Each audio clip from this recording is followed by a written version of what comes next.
La fédération égyptienne de football, via son Twitter, nous a dévoilé la liste de Rui Vitória pour les prochains matchs de l'Égypte, à savoir un match contre l'Éthiopie dans le cadre des qualifications à la prochaine Coupe d'Afrique des Nations qui aura lieu en Côte d'Ivoire en janvier-février prochain, l'Égypte étant déjà qualifiée à cette Coupe d'Afrique des Nations, et quelques jours plus tard, un match amical contre le rival, les Aigles de Carthage, la Tunisie. Et la liste que je tire là, la liste en français du moins, elle vient du média égyptien 11 Masr, que je vous invite à aller follow sur Twitter et sur Instagram. Je vous mets les liens en description. De superbes gars, un superbe travail sur toute l'actualité du football égyptien. Donc foncez, donnez-leur de la force. Et avant de commencer, n'hésitez surtout pas à vous abonner si ce n'est pas encore fait. Vous êtes environ 75% à regarder les vidéos sans être abonné. Donc faites-le, ça me fait énormément plaisir, ça m'aide énormément, ça aide aussi la chaîne à grandir. Et c'est parti pour le sujet de la vidéo, pour la liste de l'Égypte. Et on commence avec les gardiens de but. On a Mohamed Eshnaoui, le gardien d'Al Ahli, Mohamed Sobhi, le gardien de Zamalek, et enfin Mohamed Abou Gabel, le gardien, alias Gabas, qui est bien entendu le gardien de Bank El Ahli. Pour moi, c'est une liste correcte de la part des gardiens.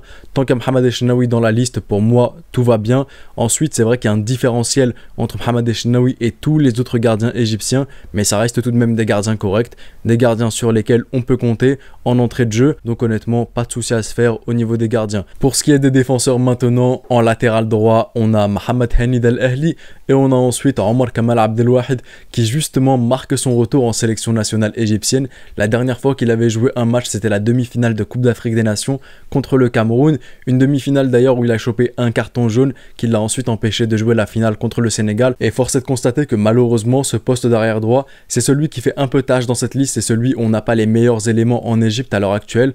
On attendra le retour d'Akram Taufi et de Karim Fouad aussi potentiellement pour avoir de meilleurs arrière droits. Mais honnêtement, je pense qu'à l'heure actuelle en Égypte, c'est ce qui se fait de mieux, Mohamed Hani et Omar Kamel. Et malheureusement, je pense que justement Ahmad Aïd, le U23 de Zamalek, a dû être rappelé avec la sélection U23. C'est pour ça qu'il n'a pas pu figurer dans cette liste. Pour ce qui est maintenant des défenseurs centraux, on en a 5. On a Ahmad Ramadan Beckham, on a Ali Gabr, on a Mohamed Abdelmenem, on a Mahmoud Maraï.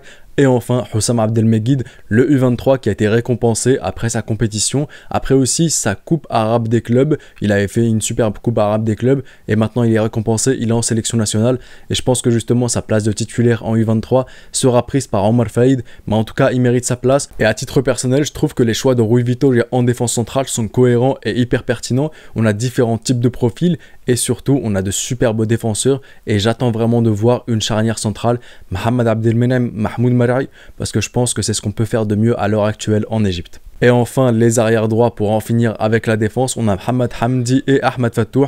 Et honnêtement, à ce poste-là, on ne peut pas mieux faire. Maintenant, j'espère que Ahmed Fattouh sera titularisé à la place de Mohamed Hamdi parce que je trouve qu'il apporte beaucoup plus et qu'il est meilleur sur le terrain. Et passons maintenant au milieu de terrain. On a Tariq Hamid, Marwan Atiyah, Mohamed Rida Bobo, Hamdi Fathi, Sam Moursi, Mahmoud Hamad ainsi qu'Ahmed Saïd Zizou. Et ça me fait un peu rire parce que je me rappelle que dans la pré-liste que Rui Vitória avait sorti des joueurs évoluant hors championnat égyptien, j'avais justement dit que Hamdi Fathi ou Tariq Hamid, un des deux allait sauter parce qu'on avait déjà Marwan Atiyah au poste de numéro 6. Finalement, Rui Vitória a pris les deux au milieu de terrain. Pareil qu'en défense centrale, on a pas mal de profils qui sont différents. Je trouve que c'est cohérent et à l'heure actuelle en Égypte, tu peux pas mieux faire. Maintenant, j'admets que j'aurais tout de même voulu la présence de Mohamed Chahat à le U23, superbe milieu de terrain lors de la CAN U23, mais je pense que justement Roger Micale, le sélectionneur des U23, en a besoin. C'est pour ça qu'il n'a pas pu le donner à Rui Vitória. Et je vous montre pas que j'ai une question qui me traverse l'esprit et auquel je n'arrive pas à avoir de réponse fixe. C'est pourquoi quand même 3 milieux défensifs dans cette liste.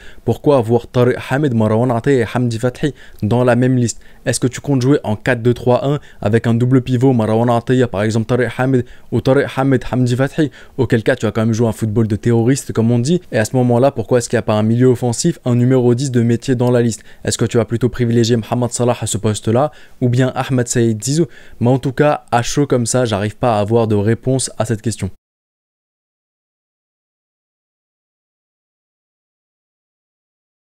Et enfin, les attaquants pour finir, on a sur l'aile droite Mohamed Salah et Moustapha Fathi.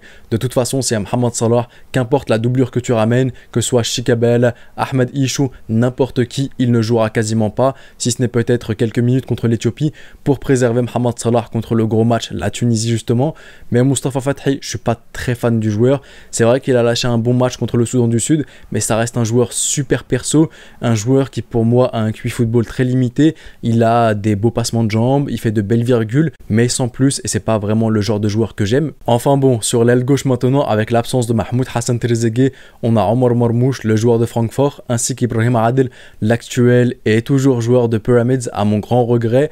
Superbe choix, des profils qui sont complètement différents. Et aujourd'hui, en Égypte, tu ne fais pas mieux que ces deux-là au poste d'ailier gauche. Ni Ramadan Sobhi, ni Ahmad Abdelkader, ni Ahmad Rifat, ni personne d'autre dans le championnat égyptien ou en dehors, s'il en existe, n'est meilleur que ces deux joueurs-là. Et j'espère vraiment du fond du cœur que Ibrahim Adel va commencer titulaire contre l'Éthiopie, justement, parce que c'est le match où on est déjà qualifié et qu'il grattera du temps de jeu et qu'il montrera qu'il peut monter dans la hiérarchie et passer justement devant Mahmoud Hassan Trezeguet et pourquoi pas même devant Omar Marmouche s'il est meilleur que lui. Et enfin, pour en finir complètement, on a les avant-centres, on a Mustafa Mohamed, logique, Mohamed Cherif ainsi que Oussama Faisal. Et le poste de buteur en Égypte, c'est un peu comme le poste d'ailier droit, c'est un peu comme le poste de gardien. Le numéro 1 à ce poste-là est à des années-lumière du second. Donc Mohamed Eshenaoui est à des années-lumière du second gardien. Mohamed Salah est à des années-lumière du deuxième ailier droit. Et Mustafa Mohamed est à des années-lumière de tous les attaquants égyptiens qui suivent. Maintenant, je trouve qu'il y a quand même une certaine variation des profils. Mohamed Cherif, c'est pas un profil comme Mustafa Mohamed, donc pourquoi pas. Et je pense qu'en tant que numéro 9, c'est peut-être ce qui se fait de mieux après Mustafa en Égypte, parce que je ne considère pas justement Kahraba comme étant un buteur, mais comme un ailier gauche. Et enfin, Oussama Faisal, je ne suis pas surpris de le voir dans cette liste-là. Parce que quand j'ai vu les U23, la liste des joueurs qui évoluaient hors championnat égyptien, dont Bilal Masr en avant-centre, j'ai compris que Oussama Faisal allait être monté en équipe première. Maintenant, pas très fan du joueur. Un joueur qui a beaucoup de mal à finir. Un joueur qui parfois était un peu perso. Mais en ce qui concerne les efforts du joueur, il n'y avait rien à redire là-dessus. Beaucoup d'âme, mais les qualités qui ne suivaient pas forcément. Maintenant, il est le 3e choix dans la hiérarchie des buteurs dans cette liste-là, à mon sens, donc je pense qu'il est plus là pour faire acte de présence. On aurait pu mettre n'importe qui à sa place, qu'il n'aurait pas joué. Donc pas grand chose à dire là-dessus. Et voilà donc la liste de l'Égypte pour les confrontations contre l'Éthiopie et contre la Tunisie. Et quel est donc mon avis général par rapport à cette liste-là? Je trouve que c'est une superbe liste. Au vu de ce que tu as actuellement en Égypte, c'est une superbe liste. Et c'est vrai que les noms ne sont peut-être pas clinquants. C'est vrai qu'il n'y a pas de superbes noms de joueurs qui jouent au Barça, au Real. Ça, on n'en a pas en Égypte malheureusement. Mais en tout cas, la liste, elle est super cohérente. Aussi, quand je projette les idées de Rui Vitória dans la pratique, je ne vois pas de déséquilibre dans cette liste-là. Les joueurs U23 qui ont fait une superbe compétition sont récompensés et montent en équipe première.